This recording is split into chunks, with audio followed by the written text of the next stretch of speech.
Assalamualaikum warahmatullahi wabarakatuh. Selamat malam insan muda dan selamat malam Jumat. Seperti biasa di malam Jumat kalau di jam 8 malam di YouTube channel Arden Radio berarti waktunya untuk Nightmare Side Testy Mystery. Dimana malam hari ini kita bakalan ngobrol dan bisa dibilang testy dari cerita-cerita misteri yang bikin merinding. Pastinya bakal didengar malam hari ini dengan bintang tamu yang spesial banget. Tapi sebelum itu jangan lupa subscribe YouTube channel Arden Radio, like, comment, share jika kamu suka video ini, nyalakan lonceng notifikasinya biar tahu updatean serunya dari YouTube channel Arden Radio, terutama Nightmare Side. Dan satu lagi ingat, jangan nonton Nightmare Side Testy Mystery ini sendirian.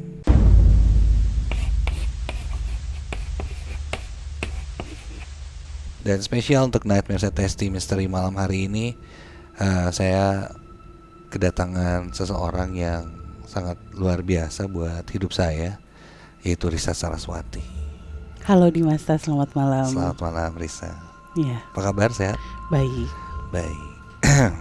Harus gitu ya, obrolan profesional ya. Iya, profesional. Obrolan profesional dong. Jadi sebenarnya udah beberapa kali Nightmare Side ini sering ngundang Teh Risa ya. Iya. Dari awal pas on air, terus kita sempat penelusuran bareng juga. Terus kalau misalnya mau ada konser atau mungkin ada film apa segala macam itu pasti diundang juga di Nightmare untuk cerita-cerita. Iya. Kalau dulu kan emang modus Anda ya? Oh, nggak modus. Oh enggak, ya. Lebih ke pendekatan lah, secara tidak langsung. Baik. Sinergi, chemistry dibangun dari kehororan ini kan. Terjadilah film-film yang tayang, lagu-lagu yang rilis, nggak banyak film sih, satu lagu aja sama iya. Anda.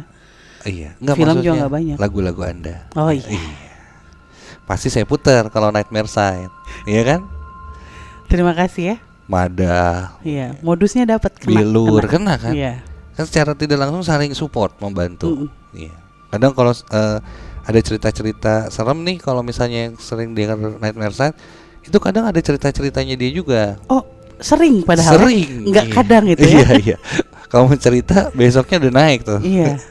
Iya, ya namanya juga ya apa ya? Simbiosis mutualisme. Kadang kamu juga kalau ada ini gimana nih tentang film dibantu. Buku. Bentar ini jadinya hitung-hitungan atau gimana? Enggak hitung-hitungan. Karena yang mau dibahas malam hari ini itu ada hubungannya sama lagu atau mungkin sama film atau buku nih. Misalnya lagu dulu deh. Atau lagu atau musik ya. Dan Risa ini kan awalnya memang dikenal juga sebagai seorang musisi yang lagunya bertemakan tentang ya hantu, bisa dibilang kayak gitu kan. Story of Peter awalnya masih ingat banget, masih ingat gak waktu awalnya masukin Story of Peter ke Arden, masih ingat gak? Ingat banget. Itu tahun berapa sih? Tahun 2010 kalau nggak salah. 2010 ya? 2010 beneran pakai angkot ke Ardan. Terus inget di resepsionisnya saya bawa CD demo sama kertas printan gitu. Isinya tentang profil Sarasvati, itu project solo saya. Dan dimana Sarasvati ya cuma Risa Saraswati sendirian, jadi bener-bener langsung pada saat itu. Terus nemuin, gak ada manajer sama sekali ya? Gak ada, nemuin Mas Awan waktu itu. Masih ada Mas Awan sampai sekarang? Ya Mas, alhamdulillah masih ada. Kolot pisan si Awannya dari ini bermusiknya sampai akhirnya. Iya, pada saat itu yang Mas Awan, ini saya punya demo nih lagu, boleh nggak?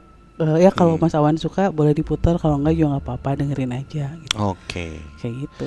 Sampai akhirnya lagu Story of Peter naik lah ya di Ardan. Naik. Jadi yang pertama kali membumingkan memang Ardan. Wih. Terima kasih loh.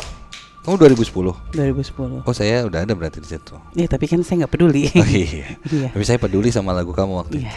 Saya yang putar soalnya di Nightmare. Oh, lalu ini horor atau gimana ya? Horor dong. Iya. Kan belum masuk nih. Iya. Masuk pembukaan dulu baru nanti masuk horor. Oke, Saraswati. Berarti emang 2010 ya mulai Saraswati ini. 2010. Nah, ini yang kalau misalnya kamu emang ngikutin Risa, ngikutin juga dari Sarasvati, Sarasvati ini selalu bikin gimmick-gimmick yang emang keren sih kalau menurut saya pribadi. Kayak misalnya kalau bikin konser masih selalu ada gimmick-gimmick, ada apanya ya, labirinnya kah, atau rumah hantu, atau mungkin ada instalasi-instalasi yang emang serem atau horor. Nah itu sebenarnya memang dikonsep seperti itu, atau ada tim kreatif lain yang akhirnya bikin kayak gini dong, dibikin kayak gini dong, kayak gitu. Jadi awalnya tuh saya tuh nulis cerita sebenarnya sama dengan musisi-musisi lain pada saat itu, yang kebanyakan dari mereka menceritakan tentang kisah hidup mereka gitu dalam lagu.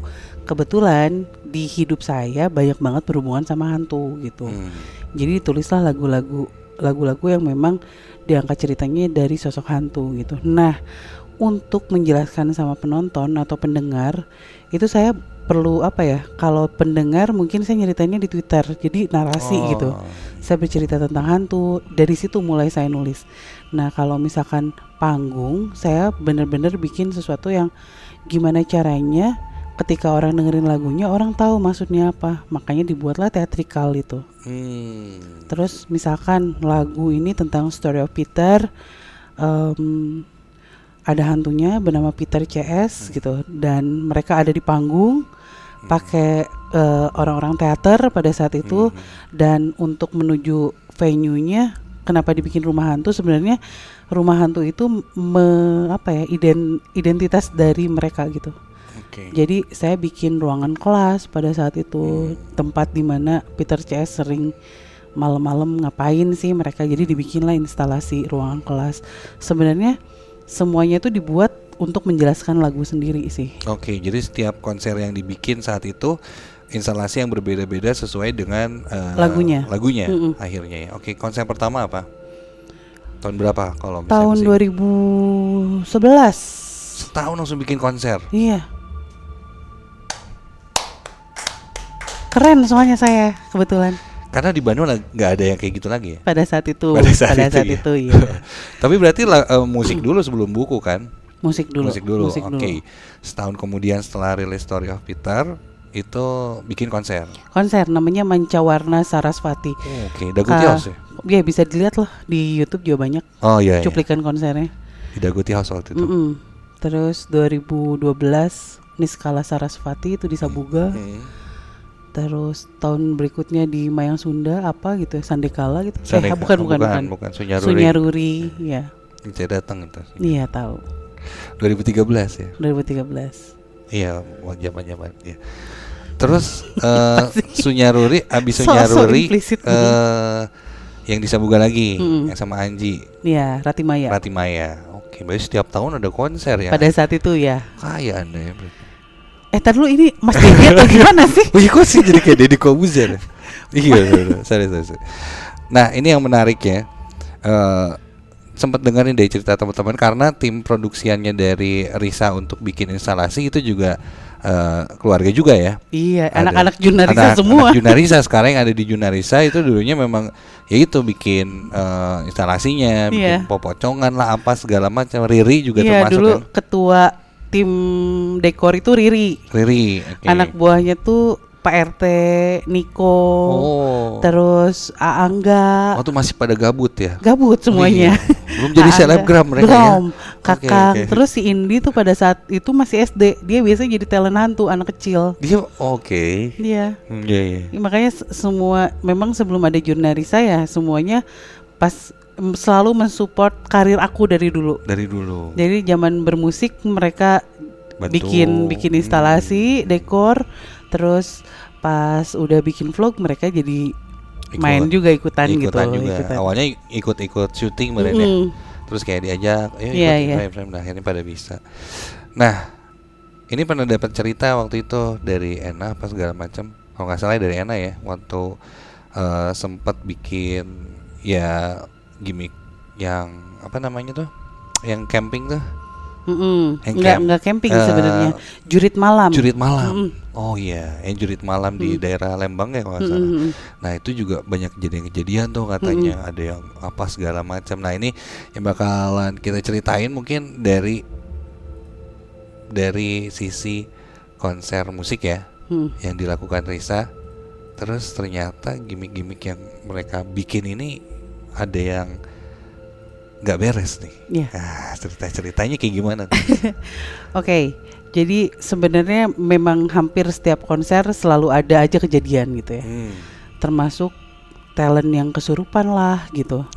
Ada yang kayak gitu. Terus sempat waktu di Dagoti House itu bikin instalasinya tuh kuburan. Itu tepat di sebelah panggung. Dan beberapa orang tuh melihat ada perempuan duduk di kuburan itu. Di atas kuburan itu. Padahal nggak ada talent di situ. Nggak ada. Jadi itu keren banget talent yang pakai kebaya katanya. Padahal nggak ada. Terus oke. Nah, tapi di antara semua konser yang paling atau lumayan berkesan adalah waktu Jurit Malam itu. Namanya Alas Labirin. Alas Labirin. Iya, jadi labirin di hutan gitu. Itu saya nggak mau sebutin di mana lokasinya, yang pasti di daerah atas. Kebetulan kalau si Riri udah bikin sesuatu, dekor dan lain-lain, dia tuh lumayan total gitu. Misalnya dia butuh keranda atau peti mati, dia beneran bawa peti mati itu minjem dari rumah sakit. Oh, emang yang beneran ya? Beneran, itu yang pernah dipakai gitu. Terus udah gitu termasuk kayak apa sih, kasur rumah sakit pun pinjem, karena ada memang salah satu kerabat yang kerja di rumah sakit, terus dia bisa minjemin gitu. Oke, jadi beneran yang emang udah pernah dipakai. Ada mungkin ada yang meninggal di situ. Iya kan? Terus dia selalu menciptakan ide-ide untuk kita bikin ini aja, si penontonnya sebelum Jurit Malam masukin dulu ke ambulans, kata gitu. Dan pada saat itu memang nyewa ambulans yang udah jadul banget, kayaknya tahun 80-an gitu. Oh, ada ya. Dan itu pernah dipakai juga kan, yang pasti udah tahun 80-an. Akhirnya, nah pada hari itu, pada saat dekor sih nggak masalah, nggak ada apa-apa, karena kan dari siang, dari pagi ke sore gitu kan. Terus tiba-tiba awalnya tuh awal mau mulai acara, kita didatengin sama aparat pada saat itu. Yang mempertanyakan ini ada acara apa nih gitu. Perizinan lah ya. Ya, ini ya sebenarnya izinnya oke gitu. Lagian kita juga nggak nginep di situ, cuman jalan, terus nanti di akhir ada akustikan Sarasvatinya. Oh, jadi konsepnya nih si peserta ini akan menyusuri jalan hutan itu sampai finishnya ada panggung kan? Iya, di ujungnya panggung, terus kita happy aja terus pulang lagi. Terus dari itu awalnya kan kita yang aduh kaget nih gimana, tapi sebenarnya boleh berjalan, cuman akhirnya dari setelah didatangin aparat itu warga sekitar cerita, jadi ada yang ikut kan gitu. Iya, mungkin mereka worried karena beberapa tahun yang lalu ada satu ambulans yang jatuh ke jurang dan menghabiskan atau membunuh semua yang ada di situ. Ini kalau ekstrim di ini aja, dikat aja, itu yang meninggal suster semua di daerah situ. Jadi makanya si warga sekitar tuh lebih ke aduh power nih, pernah memakan korban dan ini. Iya, walaupun bukan ambulans itu, cuman mereka deket situ tuh jatuh semuanya, meninggal kalau nggak salah 12 orang, suster semua pada saat itu. Oke, dan itu yang bikin mereka jadi hati-hati nih, kata gitu. Hati-hati karena ada instalasi takutnya gitu ya? Ada apa-apa gitu. Jadi sebenarnya sebelum acara itu berlangsung pun kita udah minta izin secara spiritual lah gitu ya, secara gaib, termasuk bilang sama kakek kita gitu, gimana supaya kita aman, lancar. Itu udah istilahnya udah di backing lah, udah di backup gitu, supaya nggak terjadi apa-apa, terutama sama peserta gitu. Oke, udah berjalan. Di situ ada 7 titik, kelilingnya lumayan jauh, sekitar 1,5 kilometer. Oke, jadi ada 7 pos lah ya. 7 pos, semuanya harus lewat itu. Ada bagian kuburan, jadi anak-anak itu beneran ngegali kuburan. Terus lihat tuh. Terus udah gitu memindahkan pocongan ke dalam kuburan. Oke. Jadi games gitu, ada gamesnya. Oh, ada gamesnya. Ada gamesnya, memindahkan pocong-pocongan ke dalam kuburan. Udah gitu ada si Riri pasang kuntilanak di atas pohon. Yang digantung, gitu ya? Digantung, jadi bisa gerak-gerak gitu. Jadi dari bawah ke atas doang gitu. Terus ada jembatan gantung di situ. Kita taruh talent anak teater duduk kayak ngehalangin jalan gitu. Terus ada rumah kosong di situ, si talent juga dia minta tolong gitu. Serem ya. Terus ada satu space yang diisi sama meja makan, isinya beberapa orang bule pada saat itu yang menyediakan makanan yang benar-benar gak enak. Itu Riri yang bikin makanannya. Oh, tapi harus dicobain. Dan gamesnya itu lu harus makan sama talent hantu itu makanan itu sampai habis gitu. Kalau nggak akan dikasih tiket atau semacam golden ticket dan lain-lain. Jadi emang seru sebenarnya kan. Seru kan. Aku lupa lagi sih, apalagi gamesnya, cuman ya kurang lebih itu, karena yang ternyata berakibat fatal adalah games itu. Hah? Terus ada salah satu juga dibikin barak, di situ bikin ada kasur-kasurnya kan. Kasur yang satu-satu gitu. Itu ada sebuah barak juga. Di situ banyak kasurnya. Jadi diibaratkan itu adalah rumah sakit darurat lah gitu. Terus yang jaganya itu temen aku, sahabat aku, si Ellison ya, dengan di situ banyak bercak-bercak darah gitu ya. Memang buatan. Cuman Ellison pada saat itu kondisinya dia lagi hamil 9 bulan. Oke. Salah banget sih. Ikut begituan bule sih ya. Iya, bule mah cuek ya. Cuek aja. Iya. Kalau kita udah peniti kayak apa segala macam. Dia mah cuek, dia diam di barak itu dan keadaan hamil gede dengan dekor, maksudnya dia pakai make up, kostum, darah-darah dan lain-lain. Nah, akhirnya berjalan lah. Pada saat berjalan, oke, alhamdulillah nih. Nggak ada kecelakaan gitu. Nah, itu mulai jam berapa sih? Jam 7 malam. 7 malam ya, mulai start pada jalan. Abis Isya biasanya. Abis Isya jalan, cuman pada saat itu banyak kan. Hampir beresnya tuh jam 10:30-an, jam 10 malaman lah. Oh, semua peserta ada di finish ya? Iya. Jadi kan lumayan lama karena jauh kan, belum orang takut gitu. Satu kelompok cuma 6-an gitu. Wah, aman nih, beres. Oke. Karena ada yang kesurupan, tapi ya udahlah, bisa disembuhkan ya. Menurut kita kesurupan bukan hal yang aneh gitu. Saat itu ya. Iya, karena orang tua kita juga, maksudnya kakek, om, tante tuh semuanya standby di setiap pos sebagai ngejagain gitu. Jadi udah tenang. Nah, ternyata bukan di situ, malah petakanya. Oh, bukan saat itu. Bukan. Justru pada saat acara selesai.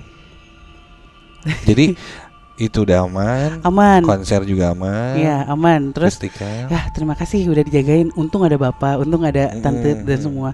Dan pada saat beres konser itu kan orang tua kita pulang semuanya.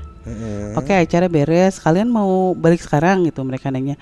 Enggak, kita mau beres-beres dulu. Jam berapa tuh beres selesai? Jam 1 malaman lah. Oke. Kita mau beres-beres dulu. Bapak pulang aja, kan kakek kita kasihan lah udah sepuh, suruh pulang.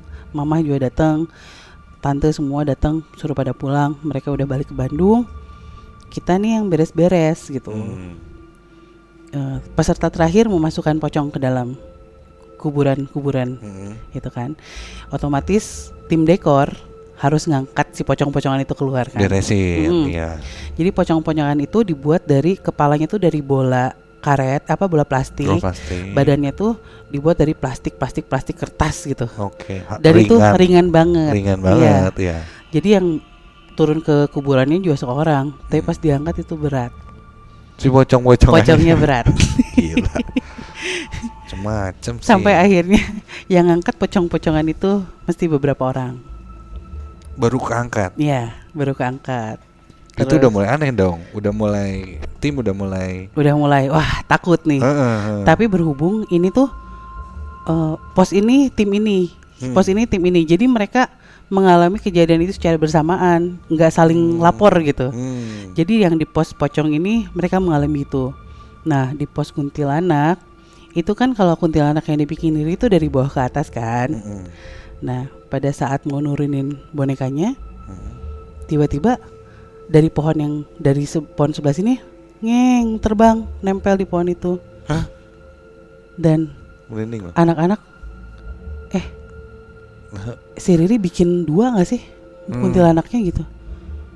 Kayaknya mah 1 sih gitu. Yang lain gitu. Kayaknya 1 dan lagian cuma naik turun doang, nggak terbang kiri dari kanan. Pohon ke pohon gitu. Oke, ini jadi ada yang naik turun, ada yang begini kuntinya nempel di situ. Iya. Itu mereka sebenarnya udah ketakutan, cuman positif gitu. Jadi masih optimis. Enggak, kayaknya si Riri bikin 2 kuntilanak nih. Enggak, udah santai aja. Terus di jembatan itu, gamesnya pada saat itu adalah ada tukang jamu, mbok jamu. Jadi si talent teaternya tuh yang kayak kecelakaan gitu, terus nawarin orang yang lewat situ buat minum. Kalau diminum baru dia kasih golden ticket gitu. Dan pada saat itu tim dekor di pos itu agak kaget karena acaranya udah beres tapi masih ada yang nawarin minum di situ. Berarti talentnya udah balik mungkin. Udah beres. Tapi masih ada tukang jamu itu. Masih ada. Males banget sih. Lumayan. Terus gak diwaro lah sama si orang-orang tuh langsung. Enggak, kalau itu udah mulai ini mah. Wah, ini mah hantu sih, hantu. Udah fix ini hantu gitu. Males banget. Hantu itu. Dan yang terakhir hampir beres acara itu. Hampir udah beres, ini enggak perlu. Jadi yang tadinya mau beres-beres banget akhirnya ya udahlah seadanya aja gitu. Suara ambulan. Suara ambulan. Mati. Pas itu udah tahu cerita tentang si ambulan yang itu kan? Udah. Pas denger itu udah pasti. Udah langsung. Oke. Pulang. Udah beres. Bungkus. Udah, itu pertama dan terakhir sih. Wow. Merinding terus nih tadi. Tapi benar-benar ya kalian sompral ya terlihat. Sompral. Maksudnya begituan sompral gak sih? Sompral kan? Pada saat lumayan kan. Lumayan. Udah tahu pocong. Tempat itu malam-malam tapi masih coba bikin games yang kayak gitu. Games yang kayak gitu. Iya. Tapi itu jadi satu hal yang menarik ya, maksudnya orang kan pengen merasakan sensasi itu. Iya kan. Mungkin setiap yang datang pada saat itu, mungkin ada yang datang juga yang nonton waktu itu datang ke Anas Labirin juga bisa komen ya cerita-cerita, siapa tahu kamu ngalamin, karena pasti dari beberapa peserta yang hadir juga pasti ngalamin sesuatu. Iya, mungkin nggak ngomong ya. Cuma nggak ada yang tahu kan yang ceritain. Mungkin yang mereka inget ya kesurupan sih salah satu temennya, tapi nggak lama. Terus itu yang di Alas Labirin kan. Sebenarnya yang ada beberapa kejadian di konser lainnya, di konser Sunyaruri itu. Sunyaruri itu juga jadi kan ada sesi make up.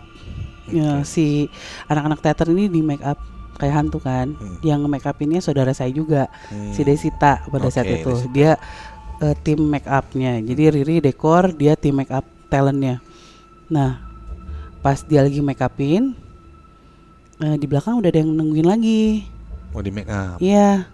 Dia sambil make upin. Jadi pada saat itu dia make upnya kuntilanak. Jadi emang beneran rambutnya diacak-acak gini. Terus di belakang ada yang nungguin kan, si Ita yang saudara kita namanya Ita. Nah si Ita lihat ke belakang, tunggu ya teh bentar gitu. Tapi udah komplit make upnya kata gitu. Terus orangnya diem aja gitu, tapi dia udah full make up jadi kuntilanak. Jadi dia kayak gini, lihat ada yang berdiri, kayak, bentar teh, udah di make up ya gitu ya. Iya. Ya udah deh gitu. Padahal udah komplit semuanya. Udah komplit. Terus dia asli ngikutin berarti ya? Iya, ngeliatin mungkinnya kepo. Ya. Mirip terus, sama saya apa enggak? Salah satu saudara juga pas lagi konsernya itu, keren banget. Itu talent yang di atas rigging ngapain? Di atas rigging katanya itu boneka atau orang beneran? Dia nanya gitu kan. Terus si Riri, perasaan gue nggak naruh apa-apa di atas rigging. Iya ampun. Jadi terus ya tadi nih di atas rigging, ya orang mana mungkin ya, apalagi dengan baju seperti itu susah banget. Kalau boneka ya udahlah standby terus hilang kan. Oke. Wow, menarik banget. Itu selama konser berarti banyak hal kejadian-kejadian yang aneh ya, tapi tetap dilakukan lah gimmick-gimmick itu. Karena baru ngehnya tuh pas udah beres kan, baru cerita-cerita dan lain.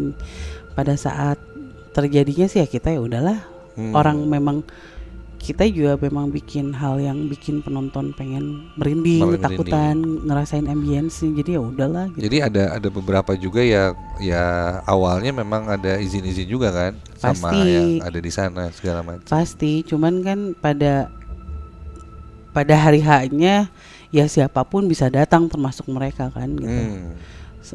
Orang kita aja naruh di, sebenarnya awalnya tuh cuman konsep. Jadi cuman konsep ya udahlah biar WC waktu itu Sabuga jadi horor, kita kasih sesajen. Beneran telur, kopi, apa sih namanya? Hiyo teh no? Dupa. Hiyo mana tuh hiyo? Ada telur, kopi, konsep horor lah ya, biar orang tuh nanya. Menyan, ya. Seremnya ada ini iya. gitu. Jadi memang kayaknya tuh jadinya digiga-giga, padahal sebenarnya itu memang disuruh sama kakek kita. Taruh itu gitu.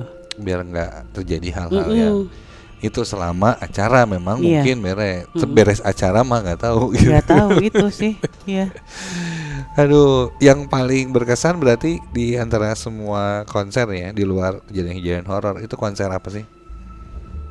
Yang paling menyenangkan banget atau seru banget nih?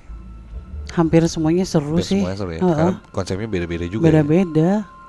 Beda-beda dan berkesan aja gitu, ada beda-beda. Cuman kalau yang hantu-hantuan ya lumayan itu Alas Labirin sebenarnya. Karena di endingnya tuh Sarasvati kan biasanya musiknya serius, pop gitu. Itu pada saat itu malam itu kita dangdutan gitu. Salah dong, Bu. Kenapa? Dangdutan di hutan ya. Kunti-kunti pengen pada joget juga. Iya juga ya, bener. Waduh. Bener, emang dangdutan malam itu maksudnya sih untuk biar penontonnya rileks gitu, habis ditakut-takutin. Tapi ya ngumpul jadinya ya. Ngumpul berisik nih gitu kan. Kadang suka kayak gitu ya.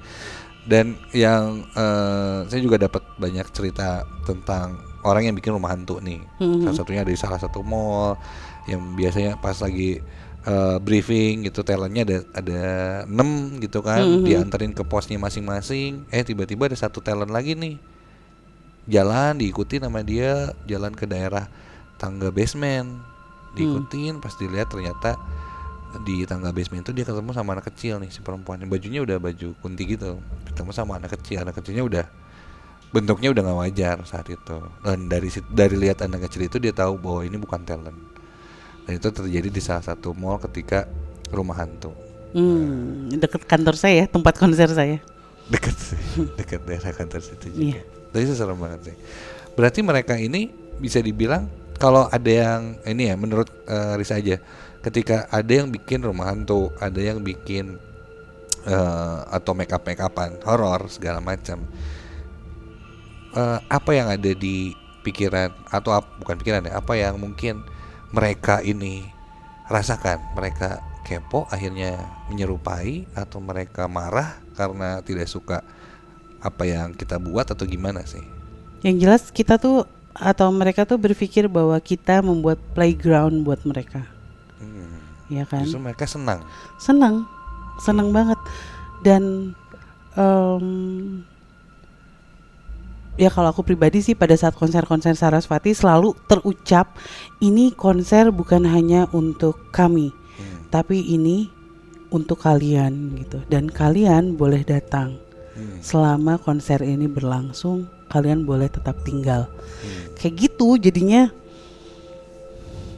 ya. Dan termasuk untuk yang bikin rumah hantu dan lain-lain, itu kayak ngasih wahana buat mereka juga gitu, karena semakin manusia takut semakin bagus kan si rumah hantunya. Terus make up juga semakin mengerikan, orang semakin takut dan semakin bilang keren gitu. Jadi seperti difasilitasi gitu. Seperti fasilitasi ya akhirnya mereka ya. Akhirnya ya ada yang tinggal mungkin. Sama sih dulu pernah bikin juga open house di sini. Saya bikin boneka-bonekaan si Jua Merah tuh. Saya gantung di lapangan basket, ring basket. Dia kan gerak-gerak kalau kena angin gitu kan. Sampai itu beres, pas diangkat berat. Diisi seminggu aja di atas itu. Sampai akhirnya baru diturunin. Berarti ya mereka seperti difasilitasi dan senang ya. Makanya media-media seperti benda-benda yang dibuat kayak boneka, manekin apa segala macam sampai akhirnya diisi oleh mereka. Ada nggak yang sampai ngikutin sampai ke rumah setelah konser beres? Yang emang setelah konser tuh masih terasa terornya? Enggak sih. Nggak ada ya, jadi enggak. Ada kakek. Oh, aman ada bapak ya. Pasti selalu minta tolong. Termasuk kan kalau syuting juga kalau udah ngerasa nggak enak pasti kita ke rumah bapak kan. Iya, pasti pulang. Oke, berarti dari dulu ya Risa ini 2010 udah mulai karir sama musik-musik yang lumayan dekat dengan mereka sampai akhirnya nulis di tahun 2012. 2012. Berarti barengan Danur. Sama nyanyi juga ya. Iya, Di sela-sela bernyanyi nulis Danur, sampai Danur juga ada lagu, ada buku gitu kan. Terus apa Sunyaruri juga ada buku. Iya, semuanya ada. Semua ada bukunya, ada lagunya. Oke, kedepannya ada yang mau ditulis nggak sih? Junarisa sih. Junarisa Part 2 kalau nggak salah. ada lagunya juga nggak ini? Enggak. Junarisa. Serdendi ya? Serdendi aja. Okay. Enggak, kayaknya udah nggak terlalu bisa nulis lagu saya sekarang. Saya aja nulis lah. Nggak usah lah. Nggak usah juga. Enggak, orang nggak terkenal juga bandnya. Lagu hujan lumayan tuh. Ya kan gara-gara ada saya. Kan lagunya bagus. Lagu yang Gede Bahagia udah kamu biasa aja. Kok jadi ngobrol sih? Lanjut dulu deh. Cerita serem. Hah? Masih? Udah panjang loh. Terakhir. Cerita serem. Ini kan mau liburan nih. Bentar lagi kan akhir tahun. Liburan. Pernah nggak datang ke satu tempat liburan yang serem banget? Oh, oke. Coba, ini kan bentar lagi mau liburan nih, ya kan akhir tahun. Pasti kalau liburan banyak dapat cerita-cerita lah. Ada yang main ke rumah kakek misalnya yang udah nggak lama, terus ternyata dapat kejadian atau cerita atau apa. Pernah nggak ada cerita liburan yang menyeramkan? Sebenarnya dibilang serem enggak sih, enggak terlalu serem. Cuman kalau mungkin kalian yang mengalaminya pasti ini serem banget. Ini kejadiannya dulu nggak apa-apa. Nggak apa-apa. Ini zaman SMP. Jadi pada saat SD SMP tuh papa tuh sering banget ngajak anak-anaknya camping. Cuman nggak terlalu karena kita nggak terlalu suka gunung, tapi dia pengen tetap ngajak anaknya camping. Jadi dipilihlah tempat-tempat yang gampang buat dilalui gitu, buat nyampe ke puncak. Karena treknya emang beneran udah santai banget. Nah itu salah satu tempatnya pada saat itu adalah Ciater. Lokasinya di Ciater. Itu ada semacam resort atau apalah gitu. Ada bukit, jadi memang ya jalan juga cuma 10 menit doang. Di bawahnya udah kolam renang gitu. Ada tempat yang pokoknya enak banget lah. Dan papa suka di situ karena yakin anak-anak juga ya mau gitu diajak. Karena kita gak mau kalau diajak ke gunung. Terus akhirnya kita bikin tenda lah di situ.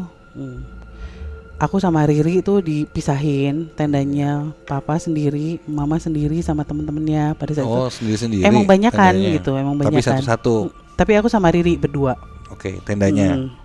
Terus pada saat itu lumayan bete sebenarnya gara-gara pada saat itu adalah masa dimana aku tuh main terus sama Peter CS. Jadi weekend itu adalah hari yang dinanti. Karena kan gak perlu ke sekolah, bakal seharian bareng mereka gitu. Jadi yang bete gitu. Terus mereka juga gak suka kalau pindah ke sebuah tempat karena takut ketemu sama hantu katanya. Takut ketemu sama wanita jelek atau apa. Oke, akhirnya pergilah ke Ciater itu tanpa Peter CS. Terus pada saat itu ada api unggun dan lain-lain, main gitar. Orang semua ngumpul ngelilingin api unggun. Cuman karena aku bete, gak terlalu suka gitu, dingin banget. Akhirnya memutuskan untuk diam di tenda. Oke. Riri ikut tapi? Riri sama mama. Kamu sendiri berarti? Aku beneran sendiri. Dan pada saat itu iseng nih. Siapa tahu Peter CS bisa dipanggil ke sini gitu. Abite ayeuna nyanyi gitu. Nyanyi sendirian. Terus pas lagi nyanyi gitu kedengeran tuh di belakang tenda serk gitu. Jalan ya. Ya, agak diem. Apa ya? Diem, pas aku diem dia diem. Terus udah itu nyanyi lagi lanjut. Gaduh hiji boneka tekinten. Gerak lagi nih. Siapa? Aku mulai gitu. Karena ya mungkin kan orang itu, kalau hantu kan nggak akan ada suara gitu ya. Mungkin orang, siapa? Nggak ada yang jawab. Terus ya udahlah. Dan yang memang di jauh dari situ kan yang ketawa-ketawa gitu, yang nyanyi dan api unggun dan lain-lain gitu. Ya udah akhirnya nyanyi lagi. Tiba-tiba nggak dari depan tenda tapi dari samping, di mana di samping itu nggak ada jendela, nggak ada resleting buat pintu gitu. Buat masuk ya? Nggak ada, itu dinding doang, itu nongol kepala. Sebenarnya dia tuh ngintip sih. Oke. Dia ngintip kepala perempuan kurus banget. Terus ininya cekung matanya. Terus kepalanya tuh agak botak. Jadi tipis gitu dan banyak lendir banget. Dan keluar lendir juga dari sini. Wah, itu kaget banget. Dia ngintip nembus ke pinggir tenda. Dia ngintip terus saling bertatapan kan, jadinya saling bertatapan. Kaget dia karena aku lihat dia lihat aku. Dia kaget, kita sama-sama mundur keluar. Terus itu shock pisan. Shock banget. Karena ngarepnya didatangin Peter CS, terus yang muncul itu perempuan ini anak kecil sih. Anak kecil. Tapi ya kalau dilihat dari kulitnya, hidungnya itu Belanda sih. Cuman rambutnya tuh kayak ya rontok dan lengket. Helai gitu ya. Di sini juga kayak lendir-lendir muntahan gitu. Terus gila, shock banget, mundur. Tapi akhirnya memberanikan diri. Siapa kamu gitu. Terus dia bilang, kamu bisa lihat saya. Siapa kamu gitu. Dia jawab. Terus dia muncul lagi. Wah, itu masih kaget. Dia muncul lagi. Kamu bisa lihat saya. Terus bisa. Tapi siapa kamu? Jadi aku yang beneran di pojok tenda gitu, di pojok tenda. Terus dia akhirnya masuk. Wah, udah itu. Jadi asalnya kepala doang masuk. Wah, dressnya juga lusuh banget, kayak banyak bekas muntah. Bekas muntah, terus kurus banget, terus gini, aku Samantha. Oke. Disitulah pertemuan Samantha. Iya, itu pada saat liburan. Ya. Oke. Siap-siap untuk liburan akhir tahun ya, tahun baru, mau camping ya atau mau di rumah aja atau kayak gimana. Ya pasti enjoy lah ya sebenarnya ya. Dan dia mau kan manggil-manggil ya niatnya, jadinya compral kan ya. Kayaknya bisa menikmati liburan akhir tahun dengan menyenangkan sih harusnya ya. Oke. Lisa, terima kasih banyak ya. Sama-sama Dimas. Udah berbagi cerita, udah nyempetin datang ke Ardan. Abis ini kamu pulang kan? Iya kan, bareng pulang. Oh, iya. Ini kan juga abis suka pulang malam soalnya. Iya kan, sekarang bareng pulang. Kalian main Mobile Legends terus? Enggak, Mobile Legends sekali 2 kali aja. Siapa nih yang bocorin main Mobile Legends nih? Orang main Mobile Legends ditelepon. Aneh banget. Terima kasih pokoknya, selamat tahun baru untuk Insan Muda yang subscribe YouTube channel Ardan Radio. Yang belum, jangan lupa di subscribe. Dan pastinya ikuti konten-konten selanjutnya di Nightmare Testing Mystery. Kira-kira siapa lagi yang pengen diajak ngobrol atau ceritain tentang apa, boleh komen di bawah ini. Terima kasih sekali lagi Risa Saraswati. Terima kasih Dimas. Selamat tahun baru juga. Dan jangan lupa subscribe, comment, likes, dan satu lagi, ingat, jangan nonton Nightmare Testing Mystery ini sendirian. Assalamualaikum warahmatullahi wabarakatuh. Waalaikumsalam.